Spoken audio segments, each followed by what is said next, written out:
Moises Caicedo to Chelsea looks like it's going to happen this week. This isn't clickbait. We have got substantial evidence hinting, pointing, directing, whatever word you want to use towards Moises Caicedo becoming a Chelsea player. The dominoes have fallen, and I'm not talking about the dead pizza. I'm talking about the key moves that Brighton are doing, that Fabrizio Romano is saying, reports in Ecuador are stating, and now De Zerbi is acting. This isn't me getting you gassed. This is me giving you cold, hard facts. Let's get into it. Let's break this down. Welcome to the Kavkas View, bratuchi. You guys are here because you love Chelsea transfers and you love to be up to date with our beloved club. So, what are we going to talk about today? Moises Caicedo, Mohamed Kudus, and two other stories with Mr. David Washington potentially getting hijacked from Chelsea by Monaco. I'll tell you why that could happen. And finally, Todd Boehly's gonna ask him for more money. He's gonna ask him for more money from the Inter Miami owners because Chelsea require more funds to be invested into the team. I don't know how much more we need, but you know what? Evidently, Todd thinks we need more cash. Go do your thing, man. And another thing that I need you lot to do now. We've been absolutely smashing it. In comparison to other individuals, in my opinion, we've got a great community that hits the like button on a regular basis. And I truly appreciate every single one of you for doing that. So can we please continue that and start getting into the trend of not only just hitting that 800 mark. I want to smash that 1000 mark and go forward full steam ahead. So do that. Subscribe to the channel. We are 800 people away from 30,000 followers, right? 30,000. That is a massive number. It's nowhere near the goal I've got long term, but it's a step in the right direction. So please hit it now because you will forget and like this video.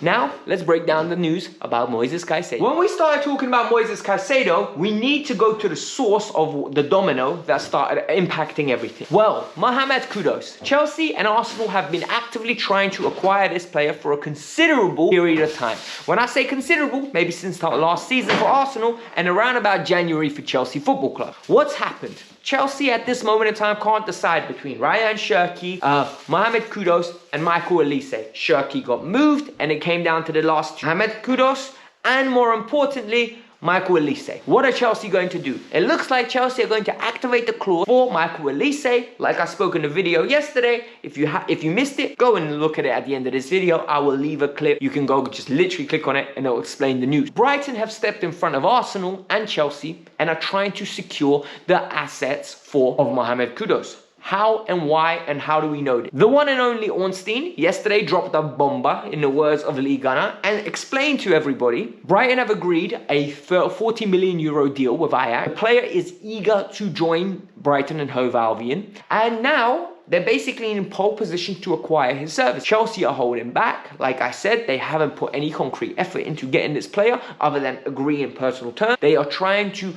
weigh up the options. Arsenal need to sell before they can acquire. And the way Arsenal are moving at this moment in time, they're moving very slow so the player can come off the mark. Thomas Partey looks to be staying, and Arsenal are really working and operating in a one in, one out policy. So Brighton have jumped in front of the queue. However, the reports have been stating for a minute, a hot minute, a long while, that Brighton are only going to acquire Kudus if they get an influx of cash. Where are they getting this influx of cash from?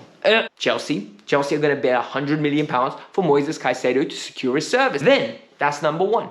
Number two, CFC Pies, who I always follow for my news, because he's literally the plug when it comes to all the news, concise in a nice manner, for me to come on here and talk to you guys about the latest news.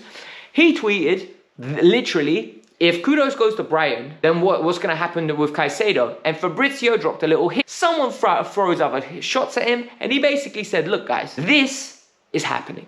Chelsea are in negotiations, dominoes are starting to fall. He literally worded it in a similar manner. He's saying moves are happening, start getting excited. Reports in Ecuador are saying Monday there's going to be a breakthrough, and by the end of the week, Caicedo will be a Chelsea player. This is what the reports in Ecuador are coming out with, and they're usually advanced of everyone else in the UK and Europe when it comes to their own players. They knew that Chelsea signed Kennedy Perez before we do in Europe. They knew that Moises Caicedo handed in a transfer request in January before we did. They knew what was happening with the camp, with the new agent before we did. They're very, very reliable. And now we've got the dagger. And now we've got the evidence. And this is where I'm saying this isn't no longer hypothesis. This is no longer hypothetically speaking. This is no longer, am I reading too deep into it? De Zerbi leaves Caicedo out of the preseason game. De Zerbi leaves him out to rest for Luton next week. I don't believe it.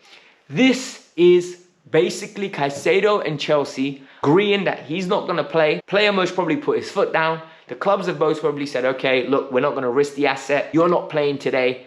This is good news. This deal's getting done. Kudus is going to Brighton. Chelsea are acquiring Caicedo. Will most probably get Elise. Happy days. We keep Colwell. We move on.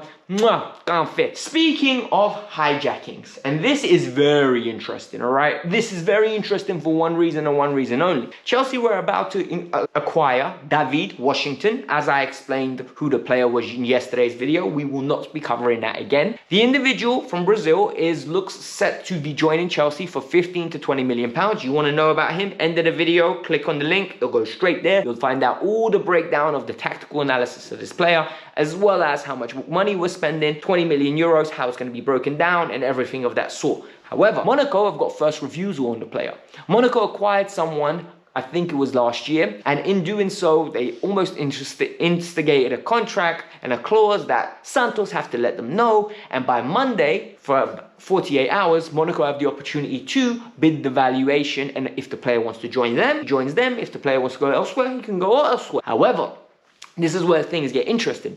We've seen conflicting reports. We've seen conflicting reports from two angles. Angle number one, they're saying the player is set on joining Chelsea. He's very excited by the project. He's happy to go on loan to France and happy to go on loan and play at Strasbourg and then come across and smash it in the Premier League. Second one, apparently Monaco will keep him and the player thinks that there's a nice pathway in France for him to go through and become a proven commodity in European football before he makes the next jump up. Guys, at this moment in time, this is just another prospect that we're getting. And we don't know, all right? I never heard of this player prior to us agreeing a fee. Then I went and did our research and then I saw what the player's like and all the characteristics. So calm down. If we get him, great news. If we don't get him, tough. You can't get everyone. And if he's the player we miss out on at this moment in time, I'll likely to be happy because we can't miss out on Caicedo. A lot of you are saying I'm overrating him. I'm not. I think he's baby Kante. He, not in the same way he plays, I mean in the way he can revolutionize your team.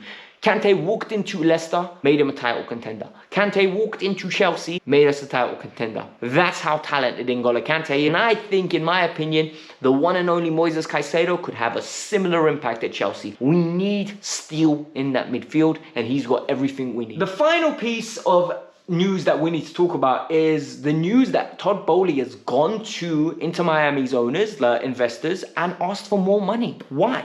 Bloomberg is reporting that Chelsea are trying to get 500 million euros, which is close to 440 million pounds or somewhere in that region, and Chelsea want to reinvest. So a lot of people started pulling conclusions out. People like, oh, you know what? So what? Boehly wants more money to invest more transfers? People are saying that we were literally underperforming in the sense that we didn't make the Champions League, so we need to make up the numbers. We just need to make sure that there's more liquid capital available. Some people are going as far as saying Chelsea want to take Mbappe on loan and want to make the numbers work. For me, I think this is good news. This tells me Boehly and Iqbali are here to stay. They're here to invest heavily. They're here to try and make us competitive. And after a shaky start, after a poor year initially, we've become very proficient in whether it's acquiring youngsters, trying to build an image for the future, getting a good manager in place, trying to build, in the long run, a successful Chelsea and a competitive Chelsea. We're not going to win the league this year, most probably. Look, you can never rule Chelsea out, but I am confident in saying we took steps in the right direction this year.